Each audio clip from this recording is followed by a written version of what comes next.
But if he if he tries to review like a horror movie or anything with magic in it, it's like, I don't understand how this could happen. I mean, dead people don't just get up and walk around. And it's like, it's magic, Ebert. Magic. And games are the same sort of way. It's like, video games aren't art. It's like,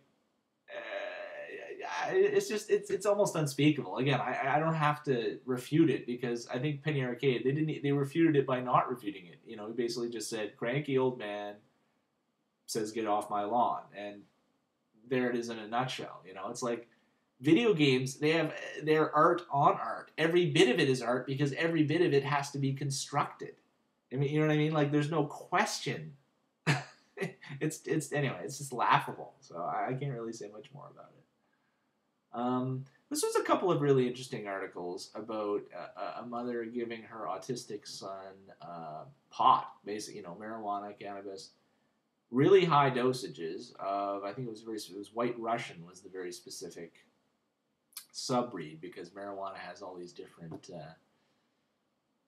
breeds, different strains that have slightly different effects, and that one is known for its very strong pain-killing effects. It's very good. It's very popular with people who have, you know, nasty terminal cancer, because it's one of the few things that will actually, you know, help them. Which is, again, you know, in my opinion, pot, you know, marijuana, cannabis, it's pretty close to a magic plant. I mean, it grows anywhere, has all these interesting properties that are, you know, hundreds of different ways of doing things, because it's variable according to the strain. It's non-addictive. It's non-toxic.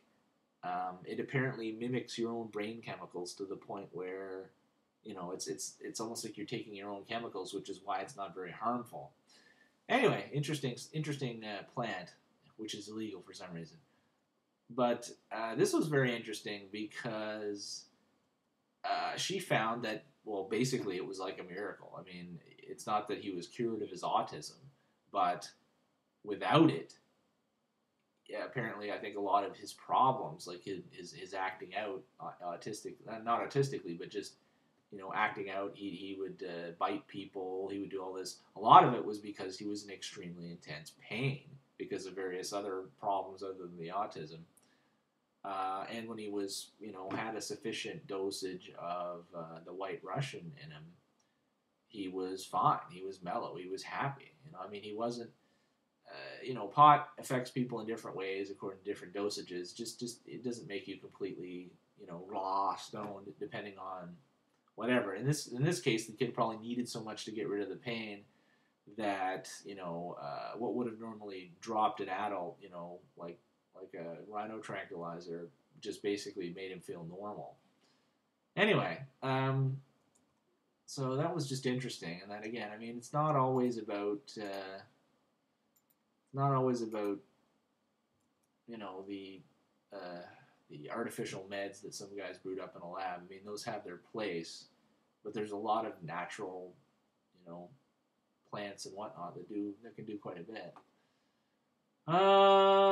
More stuff. I'm skipping all the most interesting things here just because they're too much to handle in one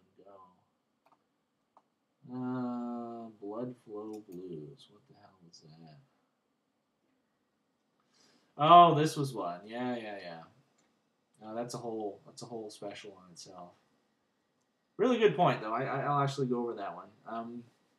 I was just talking about out-of-body experiences, and this guy's done actually. This is Michael Prescott, Skeptico blog, and he's done quite a few on NDEs, and he's interviewed a lot of different people.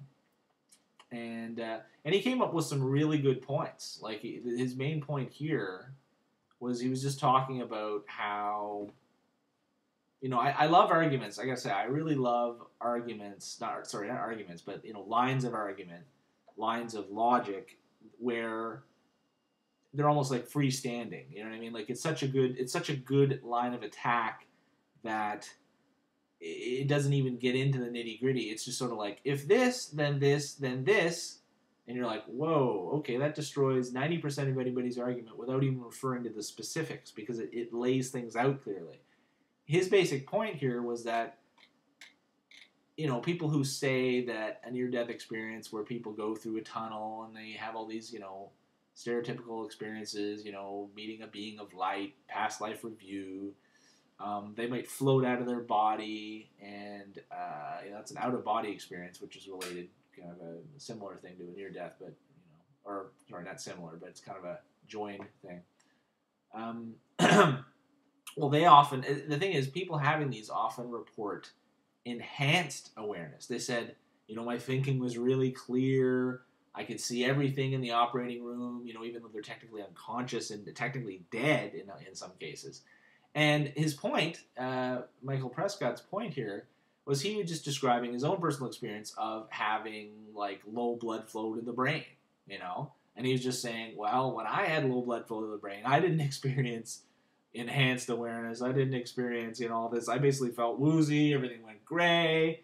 Da da da da. Like he's just sort of, putting a real big, and other people I'm sure would say the same. I mean, it's a very logical point. He's just saying, if you're saying that an NDE is caused by a lack of, oxygen to the brain, a lack of blood, a lack of this, it doesn't make sense. What they're experiencing doesn't make sense in physical terms, yet it has happened. So when the NDE skeptics say, well, it's all just because of CO2 in your blood, this and that and the other thing, and he's like, well, that doesn't match up with, the experience of anybody who's actually ever had, a lack of blood or a lack of oxygen to the brain. Usually you just go, you're knocked out, everything goes gray. It doesn't jive with what these people have experienced. And I gotta say, I looked at a couple of his, couple of the skeptics that come on. I don't pay a lot of attention anymore. Like I used to be, I try to give everybody, try to give them as much of the benefit of the doubt, listen to them with an open mind, and I can still do that. I still do that, but I don't waste my time doing it as much anymore because I just find it's pointless. It's like they have their point of view and they are not moved by logical arguments. If you ask them a question like that basically goes, well, if this, then this, then this, and it's like, this pretty much rules that out and they just, oh, well, I can't say anything about that. Or they give you a non-answer or whatever. Things move on. Like, I find people are not really interested in having their, they tend to have a fixed point of view. They're not actually looking for an answer. They've got their answer and they're happy to have it, so whatever.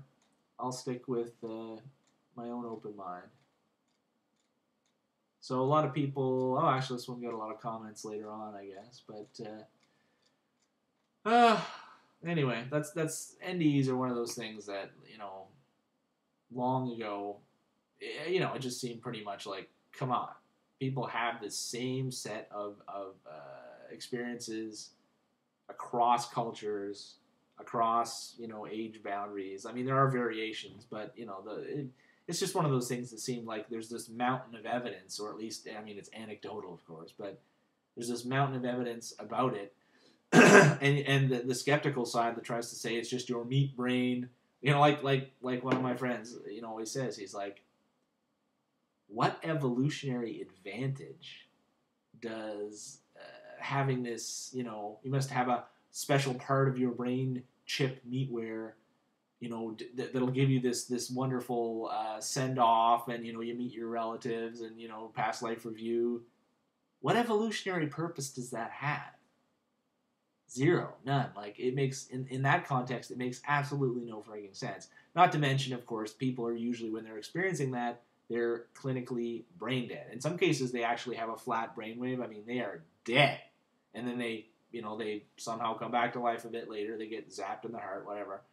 And they report this. And it's like, yep, even though at that point, they remember what the doctor was saying when he was, basically checking them, and they were dead. They were out of it. And it's like, yeah, I saw everything. I saw the back of your head. I saw the fact that you got a pimple right in the back of your neck, even though I'm seeing you from this perspective. It's like, that's kind of, interesting. But, goes over people's heads. They don't want to believe it. Whatever.